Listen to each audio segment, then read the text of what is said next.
ગ્રામ પંચાયતની ચૂંટણી માટે ફોર્મ ભરવાનો અંતિમ સમય છેલ્લી ઘડીએ ફોર્મ ભરવા ઉમેદવારો ટેકેદારોનો જમાવડો તાલુકા અને મામલતદાર કચેરીએ ઉમેદવારો પહોંચ્યા ટેકેદારો સાથે કચેરી પર ઉમેદવારો પહોંચ્યા 11 જૂને ફોર્મ પરત ખેંચવાનો અંતિમ દિવસ છે 11 જૂને ફોર્મ પરત ખેંચ્યા બાદ ચિત્ર સ્પષ્ટ થશે 22 જૂને 8326 ગ્રામ પંચાયતોની ચૂંટણી માટે મતદાન યોજાવાનું છે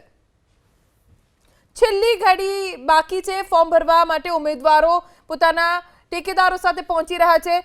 તાલુકા અને મામલતદારની કચેરીઓ ઉપર ઉમેદવારો અને ટેકેદારોની ભીડ જોવા મળી રહી છે ઢોલ નગારા વાગી રહ્યા છે કેમ કે સારા મુહૂર્તમાં ઉમેદવારો ફોર્મ ભરી રહ્યા છે 11 જૂને ફોર્મ પરત ખેંચવાનો અંતિમ દિવસ છે ત્યારબાદ ખબર પડશે કે કેટલા ઉમેદવારો વચ્ચે જંગ છે